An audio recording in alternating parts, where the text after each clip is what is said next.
Hey kids, welcome to my new faith channel. I thought I'd just talk about what this channel is going to be like. You know, if you've been around for a while, you know that my faith is a big part of who I am.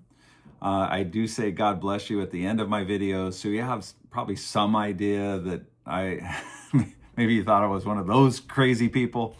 Although many people do say God bless you, and you don't really know what that means. So we want to get into that on this channel. My faith influences everything for me. It's how I think, how I try to live, and even the advice that I give to you. The original plan for my other channel was to have 30 or 40 followers, like I said before, and I was planning to share my faith with those 30 or 40 followers. So when my channel blew up, basically overnight, I started at beginning of April and then it went viral near the end of May. I really didn't know what to do because it completely shifted from what I thought. And so, and I was trying to be sensitive to the fact that I had people following me all over the world from all walks of life. And so I just wanted to try to not all of a sudden shift gears and scare people. So I just kind of left it alone and just kept trying to give you good, solid advice on how to do things around your house, with your car and what have you. So I do have Wisdom Wednesdays, so I've tried to incorporate it a little bit, but I want to talk more about it, so that's what this channel is going to be. It'll be a place, I'm reading my notes here because I don't want to miss anything. So now this channel is going to be a place where we can talk openly and honestly about the bigger things in life, which include how I see things, which of course is through the lens of my faith. When I announced this channel, I apologized, and I had some people comment that I should never apologize for my faith. Please know I was not apologizing for my faith. I was apologizing for the jump scare. I have never liked feeling trapped myself, and I think some people felt a little trapped or even tricked, and I didn't want that, so that's why I've made this separate channel. So this new channel is called Dad's Faith Channel. So there should be no jump scares, right? In the same way that if you went to church, you should expect to hear the same things that we're going to talk about here. I would hope that you would hear it if you're in a good church. So we're going to be candid and honest, which is what I think a good dad should be, right? I would hope that if you're a dad, that you're honest with your kids and you try to talk things through. Because let's be real, life is complicated. There's more to life than unclogging a toilet, like I've said before. So there are things in life that just don't make sense and don't have easy answers. There are moments where you might question what you believe or why you believe it. Or maybe you've been mistreated by Christians or other religious people, so you don't believe in God. Or maybe you're even mad at God. Maybe you believe in God, but you're mad at him. So you're not talking to him anymore. If you believe in God, and I believe in God, he knows you're mad, so you may as well just talk to him. I've had that similar conversation with a friend of mine who said, he already knows, so you may as well talk to him. There's a Bible verse that says, "Come now, let us reason together." So if that's the case, then God is challenging us to use our brains and think through these things, right? Faith isn't about shutting your brain off. Don't think that. As G.K. Chesterton said, it's good to be open-minded. You just don't want to be so open-minded that your brains fall out. So as I said before, I just want to know what's true. And if something is true, then it will stand up to scrutiny. And if it doesn't, it's not worth believing, right? So I grew up in a certain religion, but as an adult, I walked away from that religion, and you might say I was agnostic.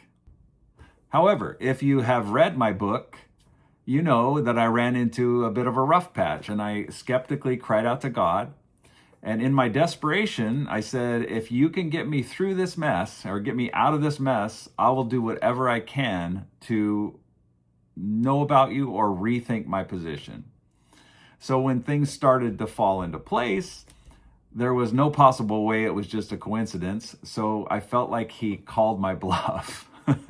I compare it to the apostles when they're on the ocean. If you know this story, they're on the ocean and they're seasoned fishermen, and the wind and the waves are kicking up, and they're terrified. And meanwhile, Jesus is sleeping in the boat, right, on a pillow underneath the deck or wherever he's at, and he's sleeping. And so the apostles like are freaking out, and they go and say, "Hey, Jesus, wake up! We're perishing." That's how bad the storm was, right?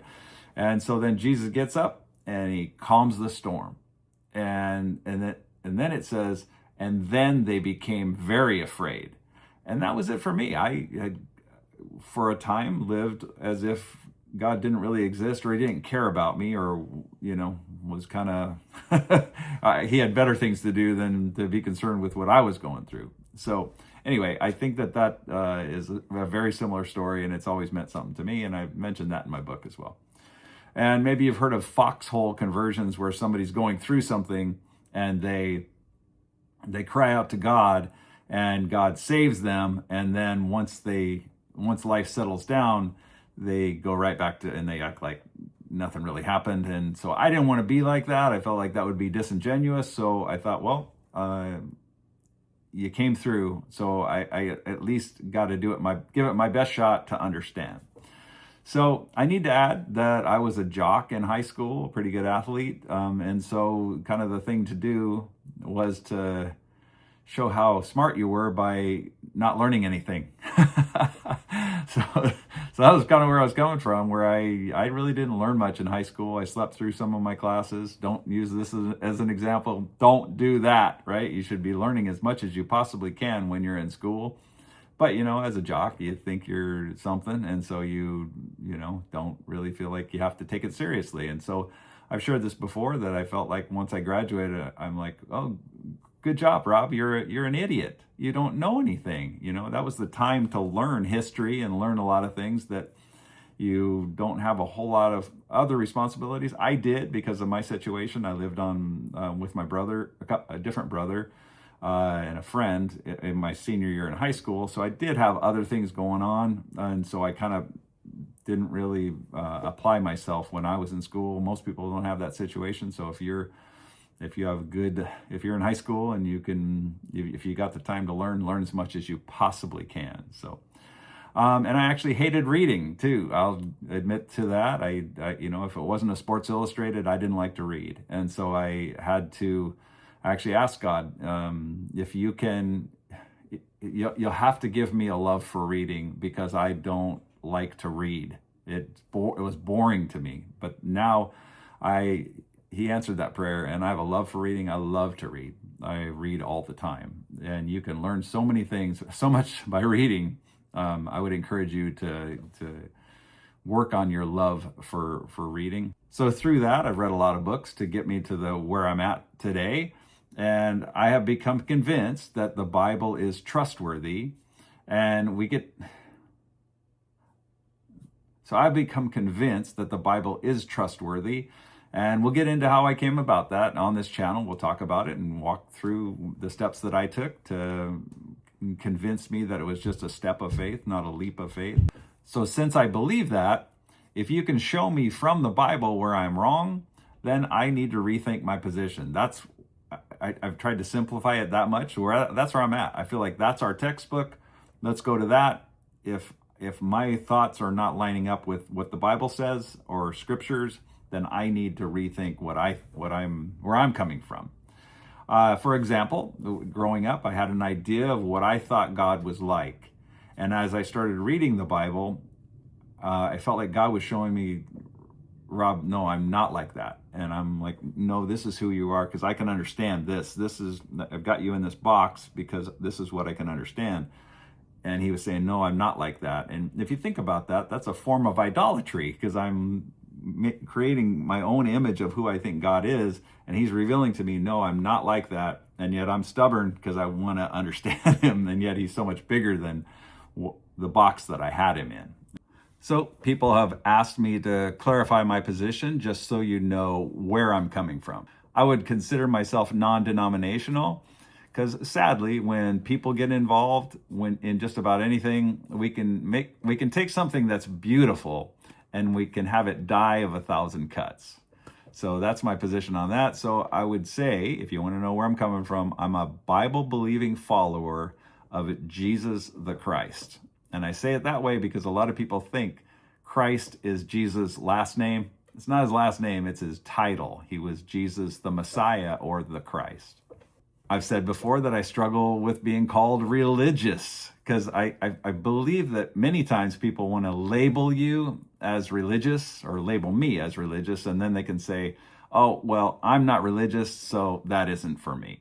Well, I would argue that this is for you and for everyone because we need to wrestle with the existential questions of where we came from, why we're here, and where we're going. And as humans, I think that's the most loving thing we can do is to talk about this, right? I think it's a little silly to say, no, we can't talk about those things, but we can talk about sports. You know, we can talk about things that really don't matter. But this stuff is important, so we need to talk about it, I believe. So on this channel, I'll do my best to give you reasons why I believe what I believe.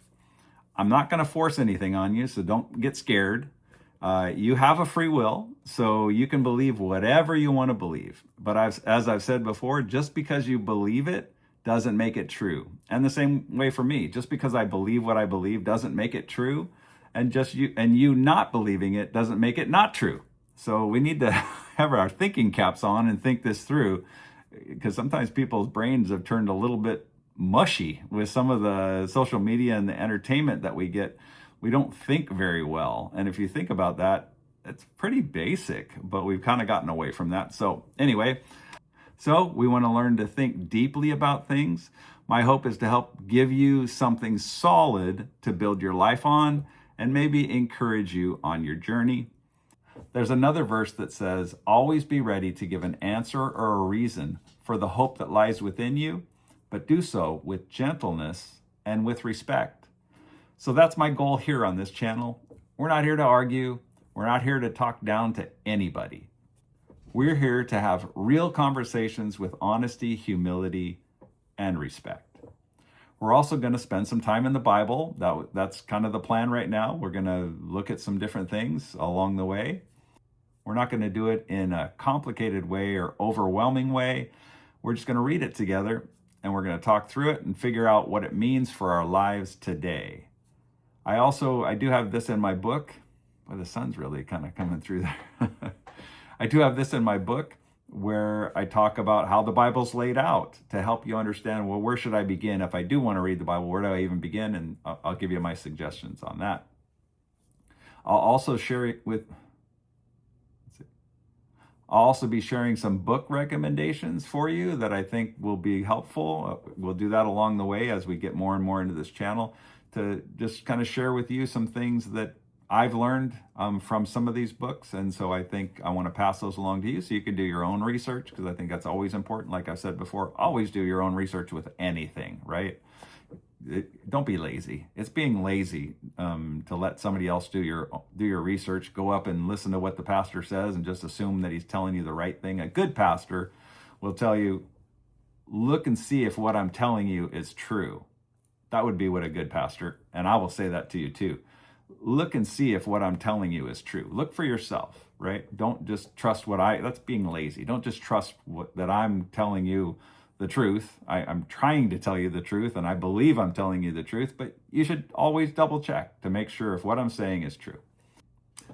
I had to shut those blinds as the sun was just coming in here. I live near Seattle. We don't see the sun, so I was kind of shocked by that, but now my dog wants to go outside.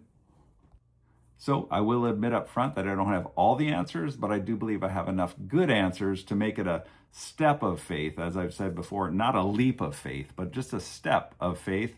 So that's how I'm looking at this channel. But honestly, I want to hold it with an open hand. Like I've said before, I want to hold things with an open hand, and we'll just kind of see where it goes. That's kind of my vision for it. But if things go a different way, we'll take them there as we move along. And I believe that some of the best things in life aren't always planned, right? Like my channel, it wasn't planned, it just kind of happened. So we're going to take this one step at a time and see what comes up as we go along. If you're someone who's curious, if you've got questions, or if you're just trying to figure things out, I believe you're in the right place. I'm really glad you're here. God bless you, and we'll see where this thing goes.